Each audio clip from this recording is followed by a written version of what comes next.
Bapak dan Ibu semuanya, mudah-mudahan masih semangat pagi. Ada yang perlu saya sampaikan untuk Bapak dan Ibu pahami bersama. Kebetulan kita ubah kurikulum, tentunya ada juga perbedaan dengan kurikulum yang sudah kita laksanakan. Dalam kurikulum Merdeka, Bapak dan Ibu, kita mengenal ada yang disebut dengan keyakinan kelas. Itu kan? Ada kesepakatan kelas. Makanya di kesempatan ini saya akan berbagi bagaimana kita menggali sebuah kesepakatan menjadi sebuah keyakinan kebajikan. Nah itu, nanti Bapak ketika mengajar di kelas, buat dulu kesepakatan kelasnya. Nah itu, dengan siapa kita bersepakat? Ya tentunya dengan murid kita di kelas. Nah, bagaimana sepakat tidaknya? Itu dirumuskan bersama dengan murid kita di kelas. Nah, yang pertama langkahnya tentunya kita dengan siswa itu menggali peraturan yang perlu disepakati. Kita gali bersama dengan siswa. Ini sebelum proses pembelajaran Bapak dan Ibu ya. Nah, jadi tidak mengenal adanya kata tertib kelas. Yang kita kenal sekarang adalah ya kesepakatan kelas dan keyakinan kelas. Kemudian mengubah peraturan-peraturan yang sudah disepakati oleh bersama dirubah dengan kalimat positif. Jadi Bapak dan Ibu jangan menggunakan kata tidak atau jangan. Misal dalam kelas kita bersepakat, anak-anak kira-kira kita sepakatnya apa ya untuk belajar kita? Tidak boleh ngantuk, bisa dilihat, tidak boleh nundutan. Kata tidak boleh, berarti kita rubah, jangan kata tidak, tapi kita rubah dengan kalimat positif. Tidaknya dihilangkan. Contohnya seperti apa Kopi? Tidak boleh ngantuk, tidak boleh berlebihan. Selalu aktif mengikuti pembelajaran. Sepakat anak-anak? Sepakat, gitu ya. Gitu. Nah itu kesepakatan positif, mudah-mudahan kita bisa mempraktikkan langsung dengan anak-anak. Ini harus ya di awas, gitu ya. Gunakan kalimat positif, jangan menggunakan kalimat negatif, gitu ya. Kemudian setelah sama-sama sepakat, kita sarikan. Nah, kita sarikan, kita simpulkan menjadi nilai kebajikan dan nilai keyakinan. Itu Bapak dan Ibu semuanya. Selanjutnya kita telah membuat kesepakatan. Tentunya ada anak yang melanggar kesepakatan kita, ya. Dan biasanya kalau anak melanggar, kita bagaimana langkah kita, gitu kan ya? Biasanya kita langsung memarahi. Apakah seperti itu langsung memarahi, atau menjelernya, atau langsung mengenakan sanksi, atau bagaimana, Bapak Ahmad? TK dilawan.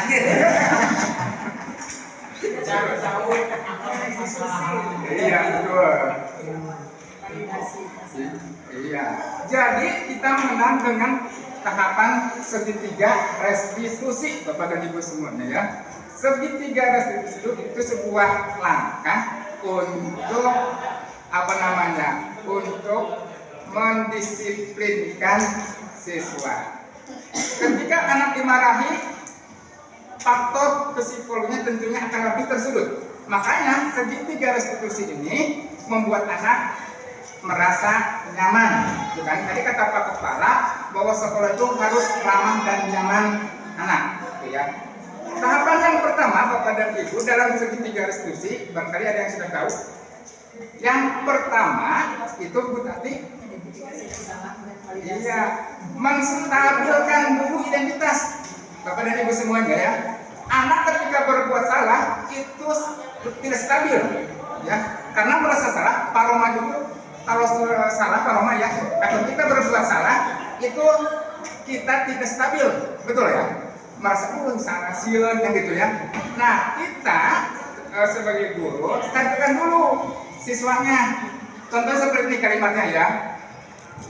Nggak apa-apa salah juga, Bapak pernah berbuat salah gitu kan ya. Nah itu kan. Jadi anak kan sudah berbuat salah. Kita katakan tidak apa-apa nak, kamu sekarang berbuat salah. Itu kan ya. Jangan langsung siapa salah tuh itu. Nah ya, seperti itu ya. Jadi kita gunakan kalimat-kalimat yang membangkitkan semangat anak. Itu tidak tersebut anak itu ya. Jadi kan tadi sudah stabil emosinya ya.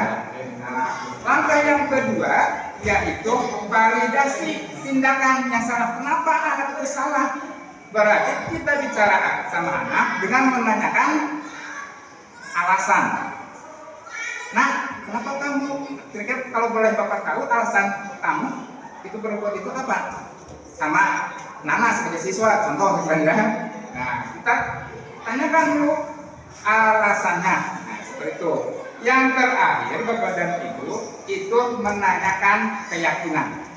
Jadi yang terakhir kita tanyakan kepada siswa kita apa keyakinan kelas yang kita percayai, misalnya gitu ya. Tadi kan sudah sepakat ya.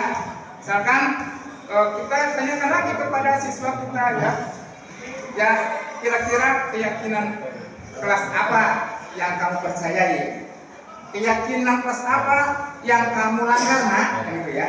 Nah maka dengan tentunya anak atau siswa itu akan merasa sadar sendiri atas sikapnya yang telah melakukan pelanggaran. Bapak dan Ibu semuanya seperti itu ya.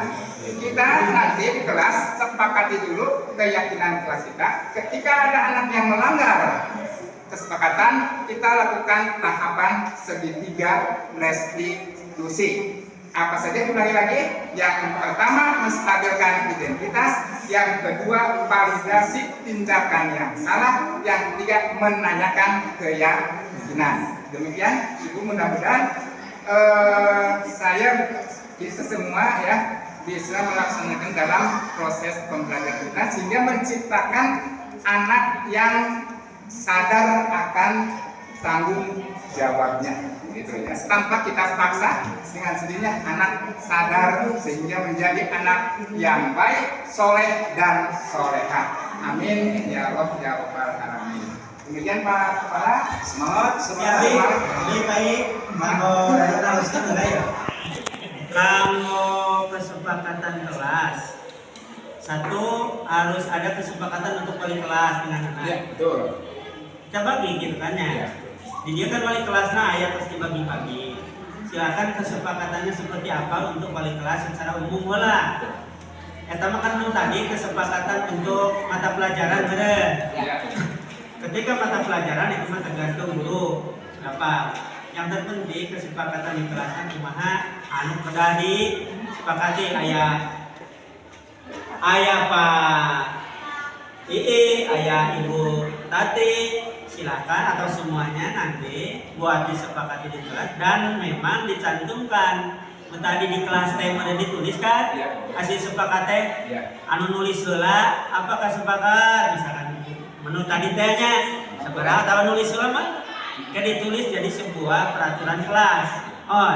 Peraturan kelas kayak naik karena peraturan sekolah meureun kan ya. Intina kan gitu meureun. Ayeuna anu terpenting mah eta cek abi kelas kayak mata pelajaran mah sambil masuk ke kelas ieu gitu.